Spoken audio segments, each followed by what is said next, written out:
Wednesday evening here from beautiful Irving, Texas. Got my boy Alex Kozakowski with me here this week. We're going to touch on a whole host of things. NCAA football, big weekend, especially for the Frogs. Big weekend for a lot of teams. We're going to touch a little bit on NFL, but the majority is going to be discussing the Major League Baseball postseason and what can only be considered a holiday in Boston, Massachusetts with what happened with John Farrell. So let's get right into it. Koz, how are we doing this evening? I'm doing good. Just got back from work. My new home here in Tulsa, Oklahoma. Love that. Excited to be on. Some Midwest boys getting it done. Love that. Good friends living large in the Midwest, right, bud? Oh, yeah. Absolutely. So let's hop right into it. Your boy was at TCU versus West Virginia this week. Phenomenal experience. College game day was there. A lot of hilarious signs. Game day was awesome. Everything that I could have wanted it to be. Plus a huge win for the Horned Frogs against a ranked opponent in West Virginia. Koz, you're a Sooner now up in Oklahoma. Not a good week to be a Sooner. No, not a good week at all. They lost to Iowa State, who is not good. I just want that out there. Not a good ball squad. They played with their second-string QB in that football game. First career start, right? First career start. He had thrown 4 passes going into the day. And he made Oklahoma look like, I don't even know. I mean, it's like they were playing Norman Junior High, or God's sakes. I mean, they made him look like he's Tom Brady slinging it around out there. But Iowa State goes in, gets a big win for the Horned Frogs, because now TCU has leapfrogged Oklahoma in the Big 12. TCU and Texas are the only 2 Big 12 schools without a conference loss, which is huge, especially if TCU can beat Oklahoma, which is at Norman, Oklahoma, which I might try to go to. Little side note there. But, really it was kind of a chalk weekend other than Oklahoma going down. Ohio State won big. Clemson had a big win. So not really a whole lot going on. Koz, I'm just curious what your thoughts are on the playoff. Well, being a Clemson fan, I like my boys at Clemson. Hate that. Obviously going with them. Bama, you can't go wrong with Bama. Obviously they're going to be in. Then I think I like a Big Ten team this year for sure. I think they've been really dominant here, like you said, TCU up to 6. Oklahoma, I know they lost, but they lost in conference. So pretty much whoever wins the Big Ten championship, I think I'd take. That's the Big 12, just so we're all aware. That's the Big 12, not the Big 10. Oh, what am I talking about? Yeah, I mean, figure it out. I bring you on the show, and we're talking all the Big 12, so Big 10, for God's sakes. And then I think I'd go with the Big 10 champion as well. Okay. So probably Ohio State. I think Ohio State will win. Okay, so you're similar to me. Actually, you're exactly with me. I've got Alabama, Clemson, then I've got Penn State. Instead of Ohio State. Just because I think they're better than Ohio State. And then I was, up until this weekend, I said it's going to be the winner of TCU versus Oklahoma. But now I'm going to say it's the Frogs. I think the way that so just to give everybody an idea, the Big 12, if you're not familiar with Big 12 football, the offenses will make defensive coordinators have nightmares, for God's sakes. I mean, they put up points like it's nobody's business. And they gave up 24 to West Virginia, who was averaging upwards of 35 per game. And then they also only allowed 31 to Oklahoma State, who also had been averaging close to 50 a game.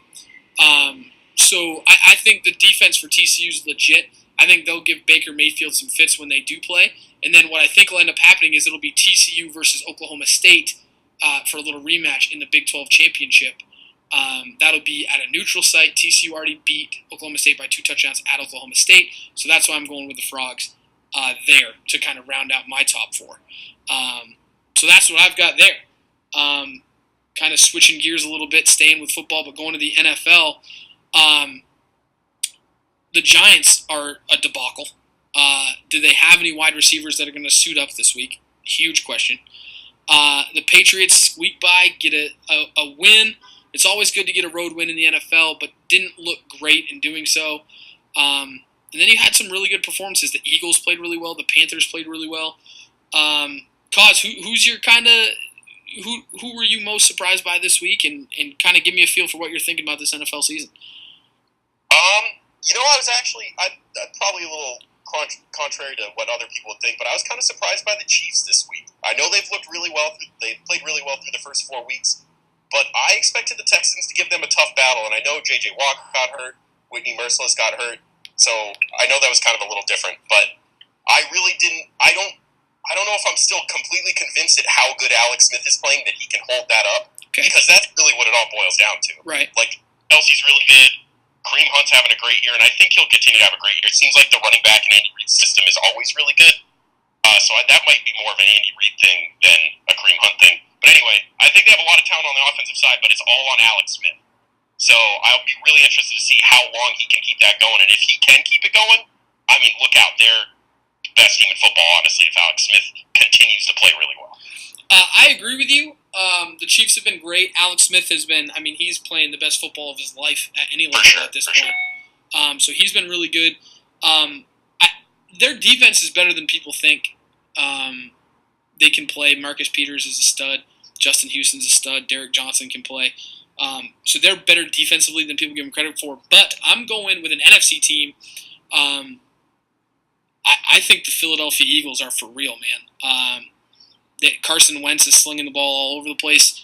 Torrey Smith and actually even Nelson Aguilar has given that team a vertical threat that they didn't have last season.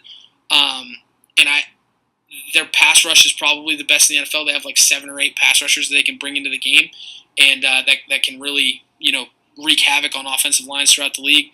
And I think the Eagles are a dark horse in the. I think the Eagles are a dark horse in the NFC race. We're actually, Alex and I are in a pool weekly, and we had to submit our Super Bowl picks. And I have the Eagles in the Super Bowl, mostly because nobody else will pick them. And I do that every year. I try to pick it.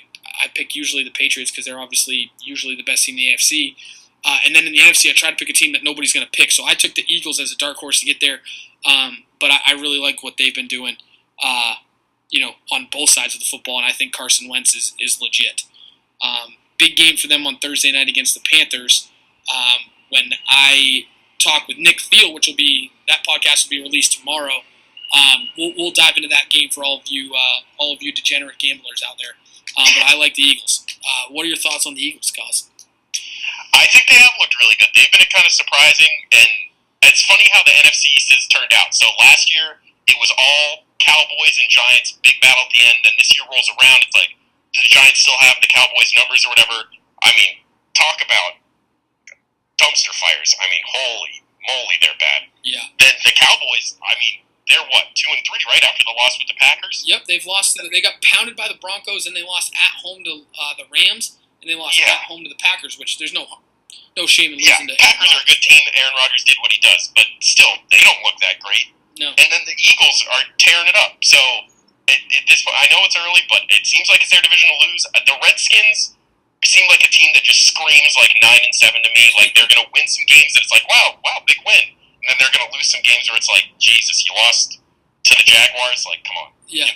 Hey. So they just kind of look like a 9-7 ball club to me. So I think really it's the Eagles' division to lose. Hey, don't be chirping the Jags, right? They just picked off Big Ben 5 times. 2 pick sixes. I mean, that was pretty crazy. Jiminy Christmas. Blake Bortles didn't attempt a pass in the fourth quarter. They had a field goal drive where they ran 12 consecutive run plays. Yeah. I guess that's Jags football. Yeah, that's just jagging off, I guess. So let's go Jags. We wanted to touch on some football just because this is a weekly sports show, and obviously football is a pretty important sport here in America. But the big thing on both of our minds is the Major League Baseball postseason. We will get into the matchups in a second, but first, being that this is a Boston-based program, even though we're recording in the Midwest, we're going to talk about the Sox. Dumpster fire of a series all the way around. They got a win in Game 3. Game 4 they played well and honestly probably could have won, but just no fight at all in the first 2 games. The pitching was really bad, and just not a great series if you're a Sox fan. And it led to John Farrell not having a job anymore, which I have conflicting thoughts about John Farrell, and Koz, you know as well as anybody, I think John Farrell is a horrendous in-game manager. I don't think he has any idea how to manage a bullpen. I think the game gets too big for him, and as soon as the first pitch is thrown, he's in over his head. However, I think John Farrell doesn't get enough credit necessarily for being a really good communicator and having the guys ready to go day in and day out. Because if you think about it, they've won 2 division championships in a row, and they've won 3 out of 5 with him at the helm. The other 2, they finished in last, which obviously isn't great. But I think he deserves a little credit for winning 2 division titles. But again, I can't say I disagree with Dave Dombrowski parting ways. I think he probably would have parted ways with him anyway, even if they won this series. But I think they need a new manager. But I do think that John Farrell deserves a little bit more credit than what he gets, including from me. I've been one of his biggest critics. So, Koz, thoughts on that? Yeah, I find it interesting. Like, I'm glad they got rid of him, but the biggest thing for me isn't even the in-game managing. Like, I know I definitely disagree with some of his moves. Don't get me wrong, but I wouldn't blast him as much as I think you would in in-game managing. But some things that kind of just leave you with a bad taste in your mouth that I think is the main reason he got fired is like. Couple things that happened this year. So, like, that whole deal with Pedroia and Machado back in, like, April, which is forever ago. But how Pedroia said that thing, it's not me, it's them. Like, so I'm assuming them would be John Farrell, and that's who I would think. And I don't think Pedroia's lying. So why is Farrell telling guys to throw at people when the guy that gets hurt doesn't even want him to? I think that's an interesting point. I think that could have been... Pedroia could have been referring to Farrell. It also could have been just referring to the pitchers. In Major League Baseball, how often does a manager have to go tell a pitcher, hey, plunk this guy, right? Like, usually the pitcher knows when it's time to retaliate, which is an interesting point because I think they should have retaliated on Machado, but you do it the first at-bat of the next game and you put it in his ribs and then it's over. But instead, not Wade Miley. Eduardo Rodriguez threw at him, 3 times and missed him? And then Matt Barnes comes in and whizzes one past his head. Like, once you miss him, it should be over. And we're kind of getting wormholed here into a different topic. But I thought the Red Sox handled that poorly. And part of that should be on Farrell, right? Like, that's my point, is that part of it should be on Farrell. He's the manager. And then a couple other things, too. So, like, I don't want to go into great details about the whole David Price-Eckersley thing on the plane. I think that was poorly handled, and again, that's not all on Farrell, but he has some hand in that. He could have came out and said something about it instead of just brushing it under the rug. And then the whole Apple Watch thing, too. Like, it's all things that just leave you with a bad taste in your mouth, and the manager is always the scapegoat for things like that, but I think in a way it's deservedly so. I agree. So, because you can't... I think it's just time for a fresh start in the manager role. I think it just leaves you with a little bit of... It feels like the inmates are running the asylum a little bit. Like, that he doesn't necessarily... Like, he has a reputation for being a player's guy, which is fine. I have no issue with that.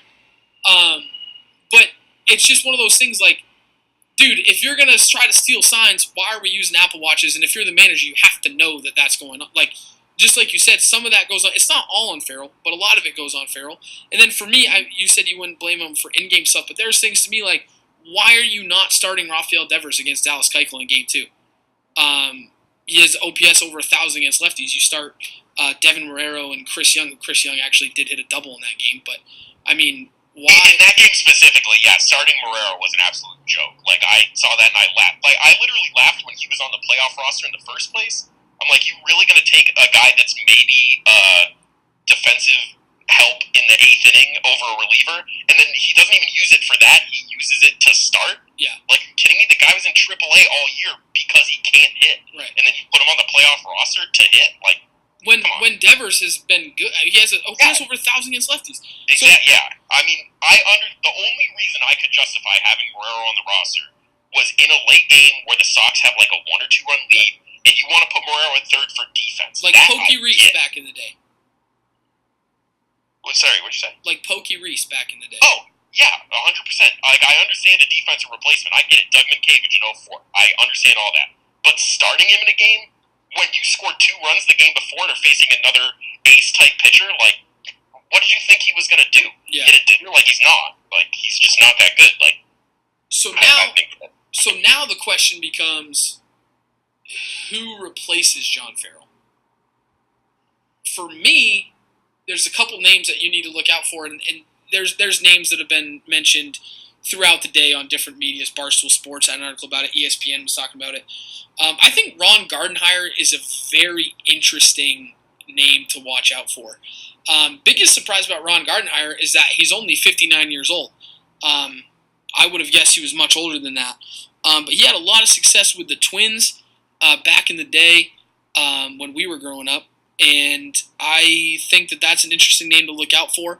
Another name that's being thrown around, and Dallas Braden actually kind of put his 2 cents in the mix today and said that if he was Dave Dombrowski, he would hire Alex Cora. Obviously, former Red Sox, won a World Series with the Sox in 2007. And that's an interesting name to look out for. I believe he's the bench coach for Houston this year. A lot of people have thrown out Veritek. I don't know if I'd go there. A lot of people have thrown out Brad Ausmus. He just lost 93 games with the Tigers. I don't really want him anywhere near this team.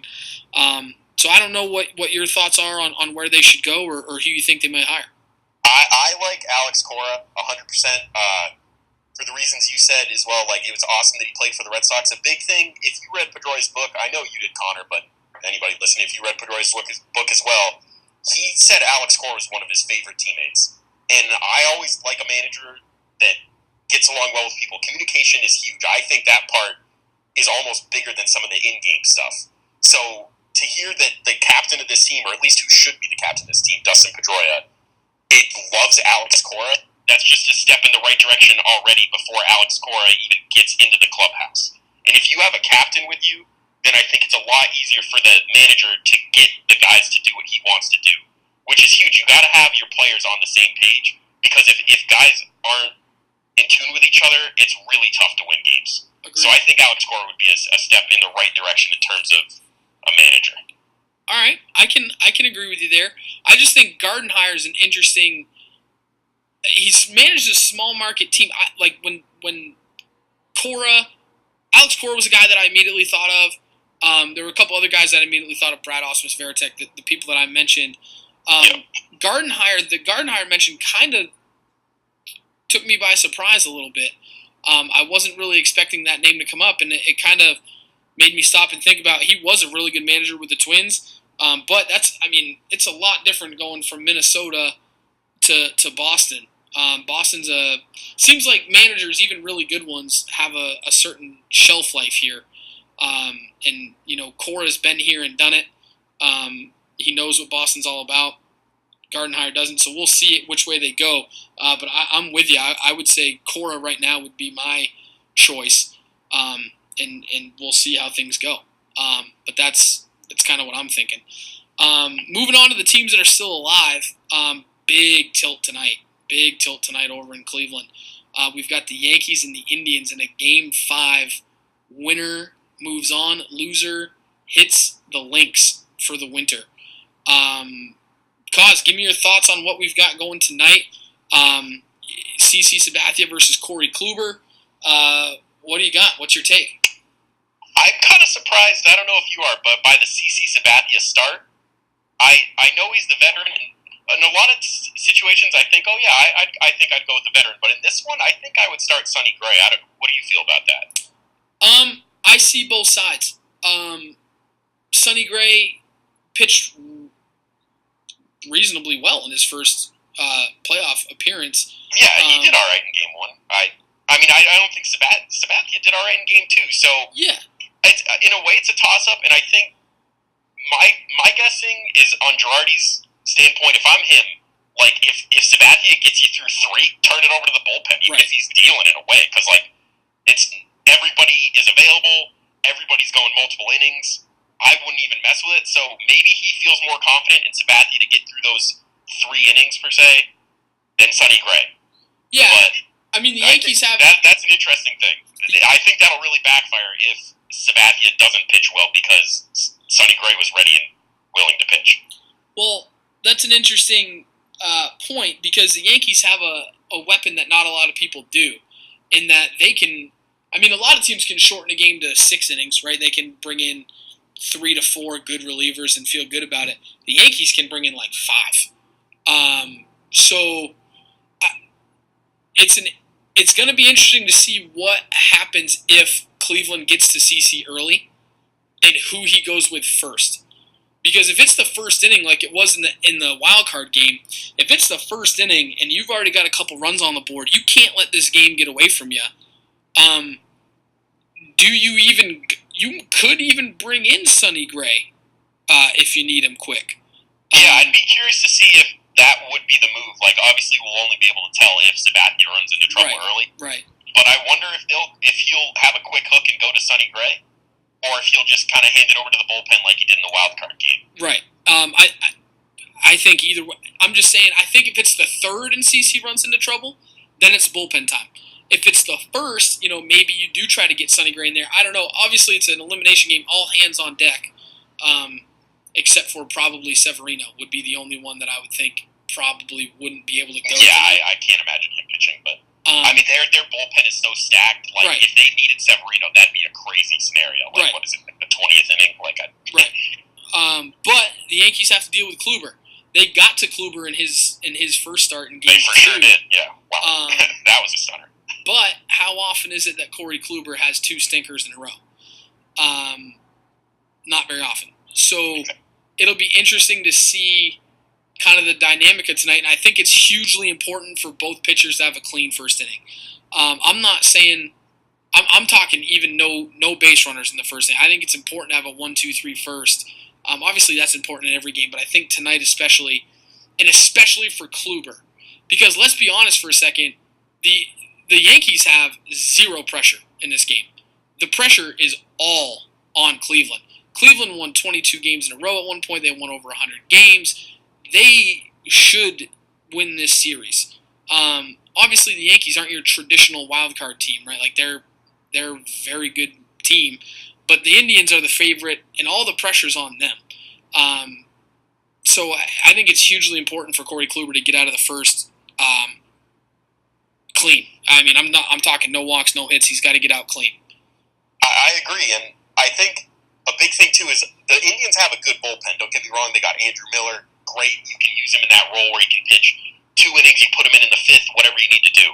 But I don't think they have the depth that the Yankees have. Absolutely so not. It's huge that Kluber goes. I mean, I would have to think at least 5 innings. He needs to go out good. Yeah, I was going to say 6. Good pitching. Yeah. Like, I could definitely see a low-scoring game tonight because the managers are going to be pulling out all the strings, pulling out all this pitching, and both teams have really good guys.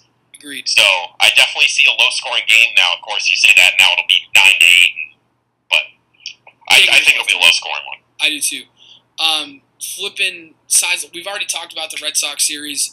So whoever wins tonight will be going to face the Astros. If it's the Yankees will be going to Houston. If it's Cleveland, Houston will be going to Cleveland. That's going to be an interesting series either way.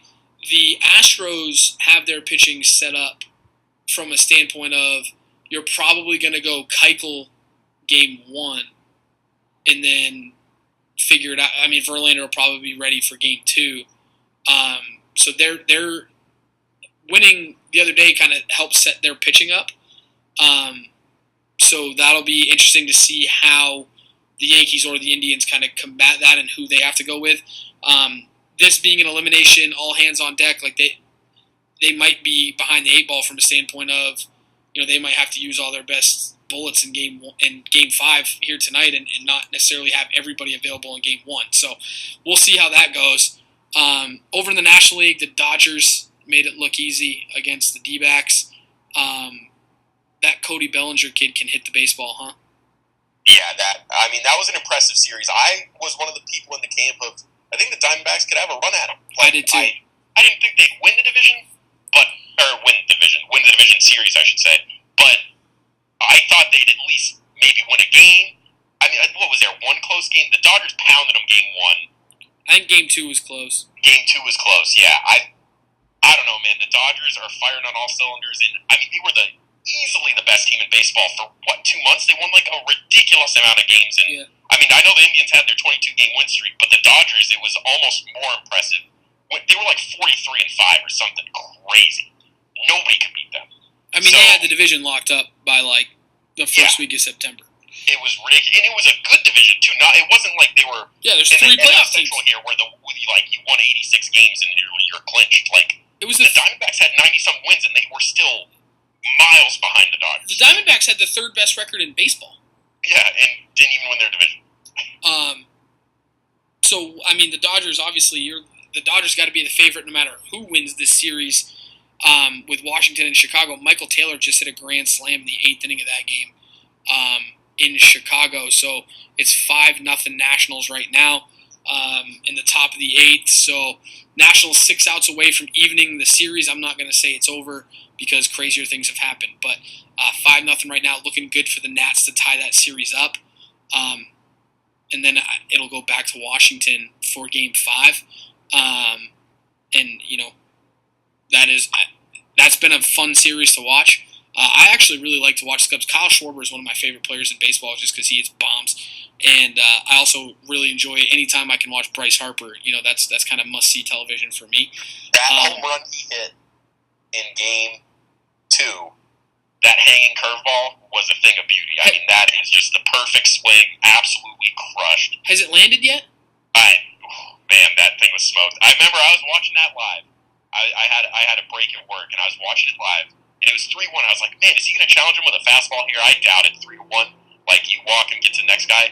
He didn't necessarily challenge him. He threw a curveball, but, man, did he throw it where he should, because that was right down the middle. Yeah, you can't get away with hangers against Bryce Harper. That's for sure. No shot. That ball was crushed. Yeah.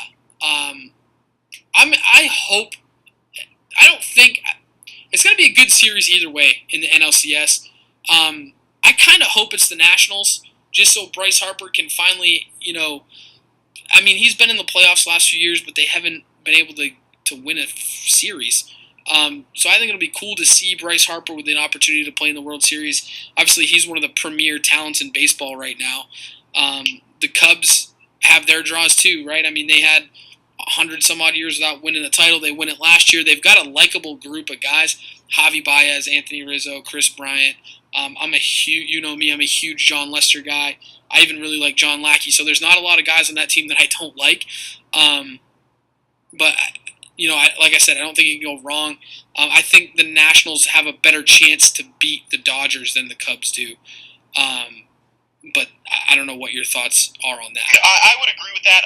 The Nationals have really good starting pitching. Like, if their guys are rolling, Scherzer, Strasburg, and Gio Gonzalez had a great year, too. Yep. So they're just going to have to pitch to win games, which they've been doing a little bit here in this series, and they are going to need that to continue if they win tomorrow and if they want to win against the Dodgers. Agreed. So, yeah. I don't know. The Dodgers are going to be tough to score on. They've got Kershaw, they've got Rich Hill, they've got Yu Darvish. They've got a stable of guys who can just, baffle teams on a nightly basis.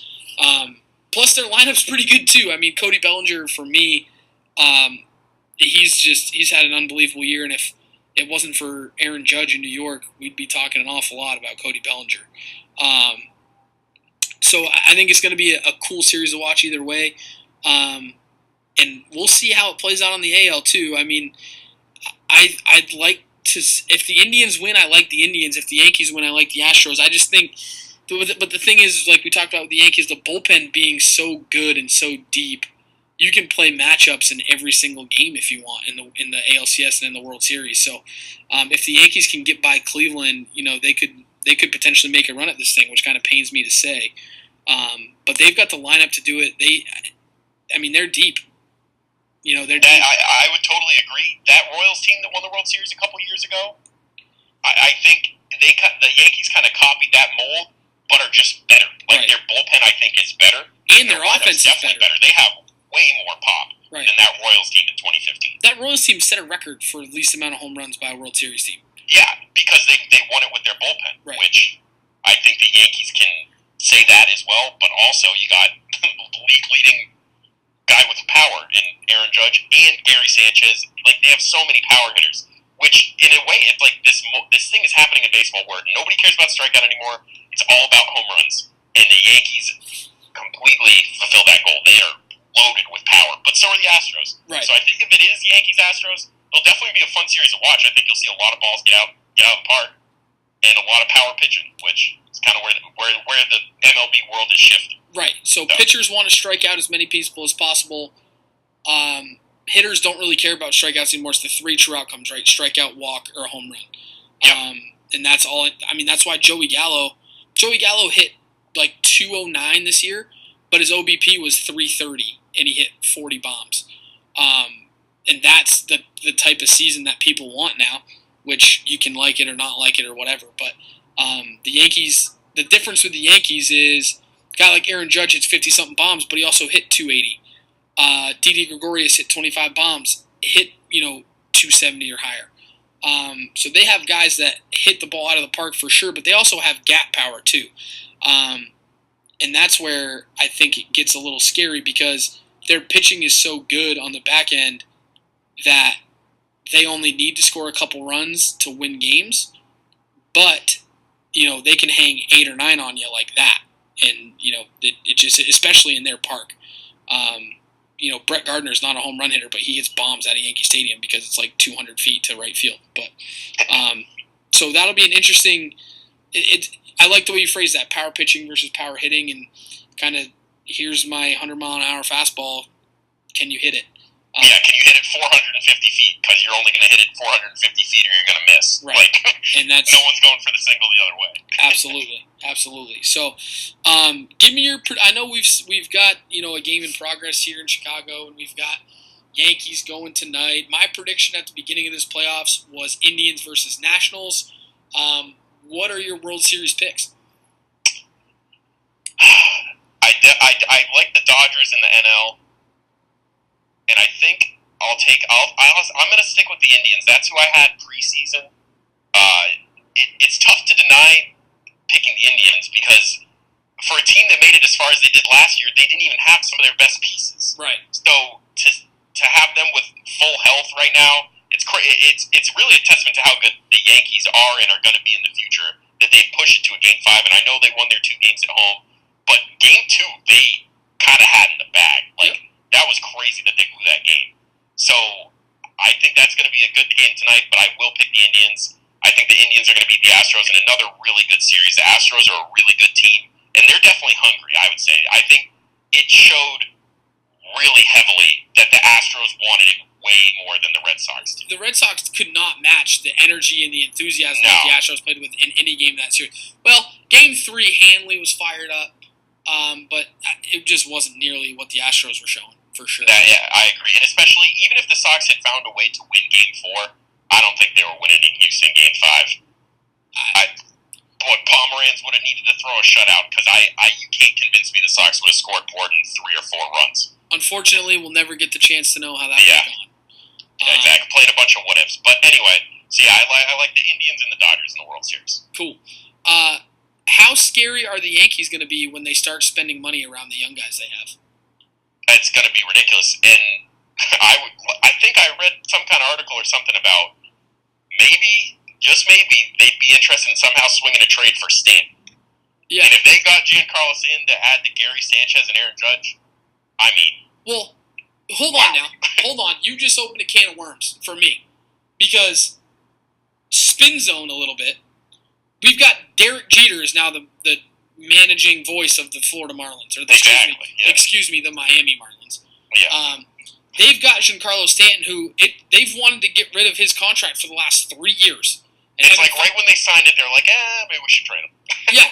If Derek Jeter trades Giancarlo Stanton to the Yankees, I want a full-blown FBI, CIA, tampering investigation because that should not be allowed to happen. Derek Jeter should not be allowed to trade any superstar like that to his old team, and I will stand by that. And does that sound like a bitter Red Sox fan right now? Yeah, probably. But guess what?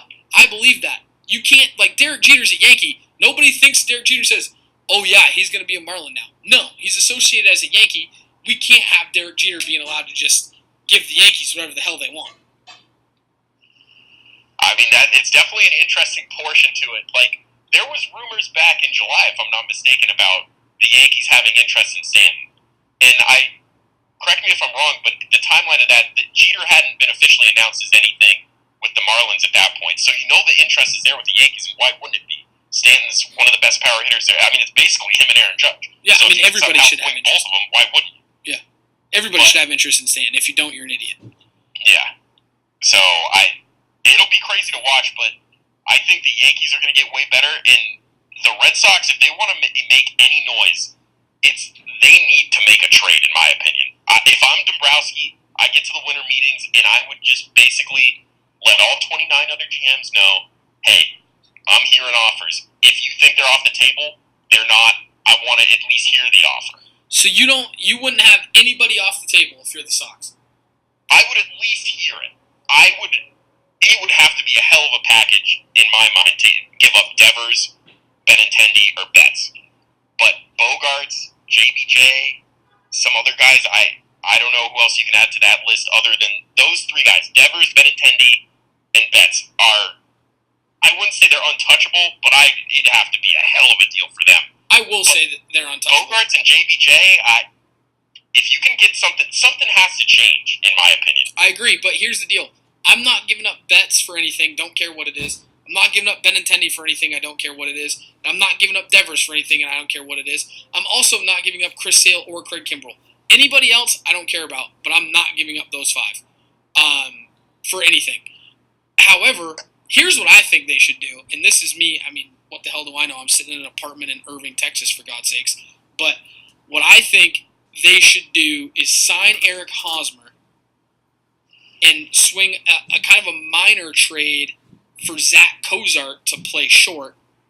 And then I think they should package Bogarts and whoever and try to get a more reliable kind of mid-rotation starting pitcher. Yeah, I could see that happening. The Eric Hosmer thing is definitely interesting. I think that's going to be the biggest free agent rumor you're going to hear all offseason until he signs somewhere in terms of the Red Sox. I would say the best hitter on the market is probably JD Martinez, but where the hell are you going to put him if you're the Red Sox? You have to DH him. Yeah, exactly. And so then you're getting rid of Hanley? I mean, maybe, but I don't see that happening. So I think Hosmer's the easy one because Moreland's a free agent. I think he did exactly what you thought Moreland was going to do. He hit his 20 bombs. He hit 250. Thanks for the service this year, but I don't know if it's something you want long term. And I like Moreland, by the way. Oh, yeah, me too. I thought Moreland, he's tough. He played through that toe injury all year. He plays a really good first base. And like you said, he did what he does at the plate. Hit you some home runs, hit more doubles this year than he ever has. But it'll be interesting to see what they do at first base because with Hosmer, they need a lefty bat. Like, they can't afford to let Moreland walk and not get a lefty bat, right? Like, they're pretty right-handed heavy. For sure. So Hosmer just makes sense in the sense that he plays Gold Glove caliber defense. He's a run producer that you can put in the middle of the lineup. He's not a David Ortiz or anything like that, but he's good enough that the Red Sox should have some real serious interest in him. And I would love to see him sign here. I don't want them to get rid of Jackie Bradley, but I think you're right in the sense they need to do something, and unfortunately I think that's the piece that makes the most sense and who you're going to get the most out of, so to speak. So that's kind of my thoughts on that. I think, I don't really want him to get rid of Bogarts either. Bogarts was bad this year, but he was injured. I like Bogarts a lot. But in baseball, if you want something, you've got to give something up. So it wouldn't be a shock to me for them to just package JBJ and Bogarts to try to get, maybe a good, not an ace, but a good starting pitcher that you can slide in that 2 or 3 slot, and maybe a reliever to go along with it. That's kind of what I look for this offseason. Yeah, that's my thoughts exactly too. And I think it's pretty much anybody would agree that the Red Sox need to do something. They need to change something other than Farrell. There's no way he was the only thing wrong with this team. Well, so the only free agent is Mitch Moreland. The only big-time free agent that was even a starter is Mitch Moreland. So if you're going to change it up other than first base, you have to trade somebody. Now, and people don't like hearing it, but okay, Pedroia starts at second, Bogarts at short, Devers at third. Benintendi, Betts, and Bradley are in the outfield. So somebody's got to go. You know what I mean? Well, let's put this out there too. We're talking about solving a team that just won the division and won 93 games. So it's not like everything is broken, right? The difference is in Boston, winning divisions doesn't matter, right? We want championships. So exactly. Everybody listening, it's not like we're sitting here saying, the Red Sox suck and this, that, and the other. Oh yeah, thing. I'm not saying that at all. It's just they're not a dumpster fire or anything. They're not going to win the World Series as presently right. They're not going to win the World Series as presently constituted. So they've got to change somewhere, and it'll be interesting to see where they go. But I think Devers having a full season of Devers. And if whoever's the manager will take the goddamn reins off and just let him play, I think you're going to find out that this kid can straight up rake. Farrell, they kind of handled him with kid gloves a little bit as far as not playing him a whole lot against lefties. They'd sit him against aces. They kind of protected him a little bit, which I understand. But I think this kid is legit, and I think he's going to be in the middle of that lineup for a long time. So I think that'll help. Another thing that they need to figure out is what they're going to do with Eduardo Nunez. Because he's a free agent, and Pedroia was bad in the playoffs. He didn't have a great regular season either. I think you got to bring Nunez back, and you can start Pedroia, but I think you got to bring Nunez back as a utility guy. Basically an upgrade over Brock Holt as that utility guy. So you can have somebody who's competent at second base that can fill in for Pedroia and let Pedroia DH some and this, that, and the other. I don't know what you think about Nunez, but I think that's an important piece for them to bring back. Yeah, I for sure love me some Brock Holt, but in terms of talent, he's not Eduardo Nunez. You just like the flow. He's an established, good MLB hitter. You're not a huge Brock Holt guy. You just like the flow. I do like the flow. And I mean, Brock Holt, I guess he has a role. Like, he's good on defense. I like that he can play all these positions. But, like, on offense, like, that one year he was an all-star. That seems more like a fluke to me. He hits for no power. He's not a 180 hitter like he was this year. He was battling injuries. I understand that. But I don't think he's some offensive powerhouse, which I think this team could definitely use as a utility guy. And like you said, Eduardo Nunez can do that. He's a guy that can really hit the ball. Absolutely. And he can play at least some average defense. So I will take that trade-off rather than really good defense. I'll take average defense and a good hitter in that utility man role. So I would definitely like Nunez if the interest is there on his side and they can get a reasonable contract offer. Absolutely. I agree. So that's pretty much all we have here tonight. Thanks, Koz, for coming on. We'll have you on throughout the off season and maybe get you on for some NFL stuff too. I know you're not the biggest college football guy in the world, but we'll get you on for some NBA and some MLB off season and maybe some NFL too as we get going. But I really appreciate you coming on. And just so everybody out there knows, I've been posting this under the Wooden Print tag. That's going to change. We're going. There's going to be a new website. I'm working on that right now. It's Views from the Pressbox is our new kind of tag there. And I'm going to have kind of a rotating panel of folks that are going to come on for the regular appearances. And then myself and Nick Phil are going to do the picks for you every Thursday. So, Koz, thanks so much for your time here coming on. Appreciate it. And we'll have you on more for sure. So everybody be on the lookout for that. And, hope everybody has a great rest of the day and week and weekend. All right, it was fun. Thanks for having me, and we'll definitely do it again. All right, good night, friends. See ya.